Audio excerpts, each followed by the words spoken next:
it's quite weird to sort of adapt to this, you know, not starting the show till 11ish. It's very late. So I'm normally in bed by like 10:30. You don't really get out of your pattern, so I'm still waking up at 8 or whatever, so it's like a very long day.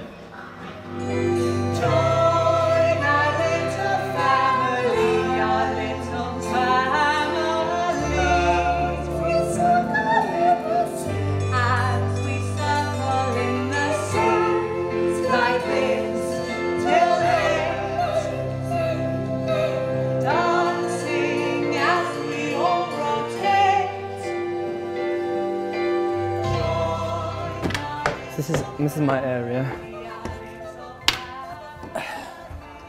The first half of the show is more sort of show busy, like a sort of show within a show almost, because people are coming and they're you know, obviously excited, and so we're not trying to make people fall asleep straight away. So there's sort of like song and dance numbers on the central stage, and then it'll interval, and then as the night goes on, well, it all sort of turns a bit more inward. So we're not really doing it we're not sort of doing it at you anymore. It's a little bit more around the edges, and we sort of have you know, worked on that with like the speakers or surround sound quality of the speakers, and so a lot of stuff starts to come from these speakers out here rather than those speakers in there, and the music sort of moves over to here rather than on the stage. It's like having someone come over to your house to stay for the night. And you really look after them and put them to bed and tuck them in and sing them to sleep and read them poetry, and then they get a lovely deep night's sleep, and then in the morning wake them up gently, cook them breakfast. But yeah, this is the front row. Very nice, it is too. Hi Simon. Dressed by Toast, lovely. These are orthopaedic pillows. They're very nice. And yeah, and this ordinarily here would be the sort of the stage, the cake stage, but instead here is the remnants of the morning of Monday morning, basically, but that's a surprise. I don't know if I'm going to give you that spoiler. And then there's a second row, and then here's the infamous triple, one of the infamous triple beds, which had four people in the other night, I'm sure, but maybe it didn't. And there's another one of them over there.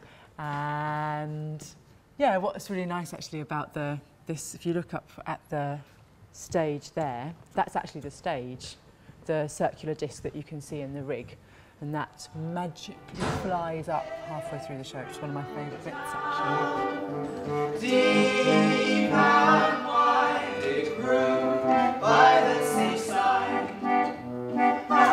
My kind of inspiration has been those people's versions of cartoon characters painted on ice cream vans, so sort of vaguely recognisable as a particular character, but they're kind of someone else's slightly melted interpretation of it. This is an octopus. This is part of a parade of cartoon animals, and we've all got one of these and we dance in them. And this is the duck from the parade. This is the tiger from the parade. It's got a speech bubble. I don't know if you can read, this will inflate.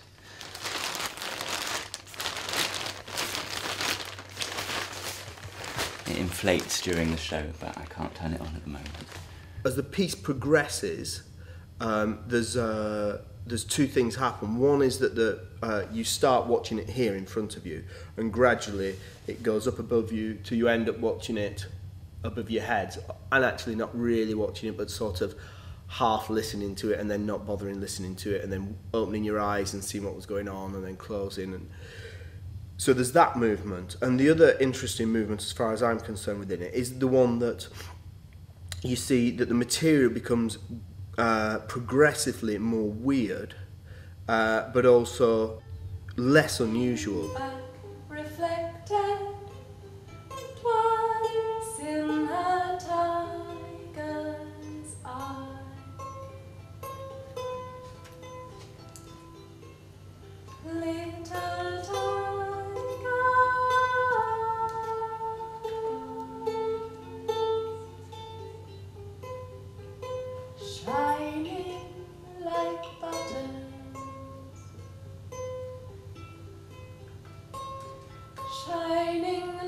No, we're just looking into colour theory and how it correlates with sound theory, and the level at which colours and sounds resonate match up with the tonic triad, like this, matches up with the three primary colours, like red, yellow, blue.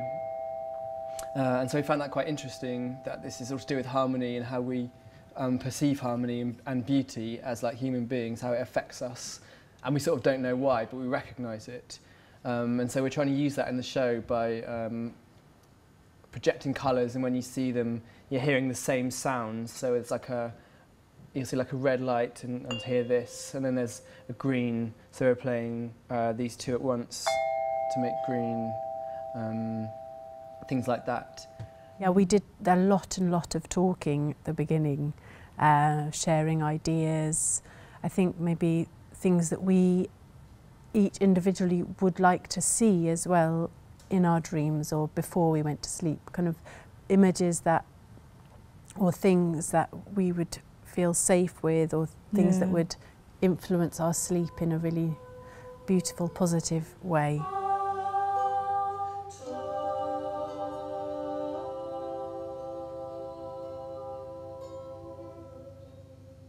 We just try and look after them, try and comfort them, and try and cradle them in our arms, really. I think you rarely get that sort of experience, because these days in life you're just a punter. You're just another punter.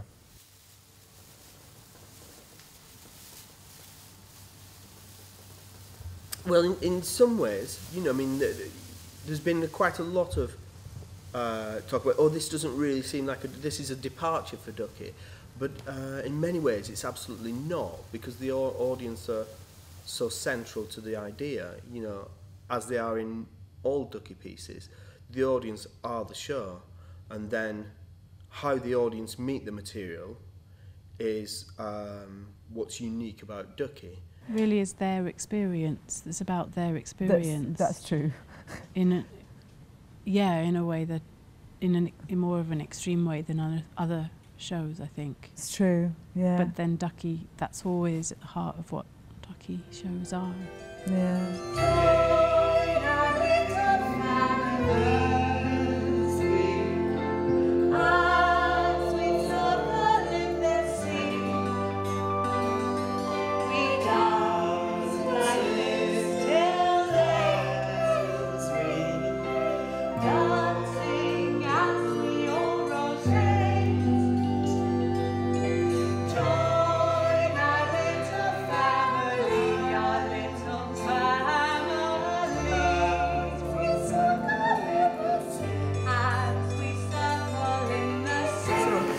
I loved the morphed creatures near the end, from the beginning creatures, where they sort of morphed into these sort of fluffy white creatures.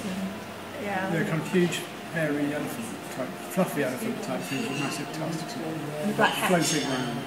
Yeah, that was a bit weird.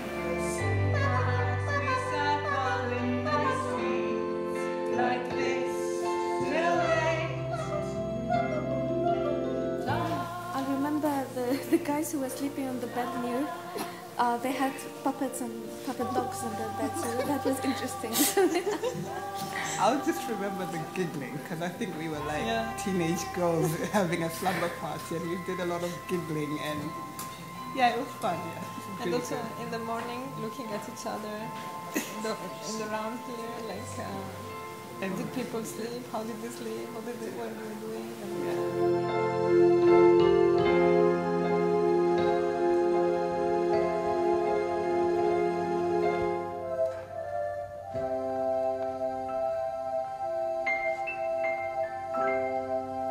I like the way right from the beginning, the minute you arrive in the foyer, the whole event starts.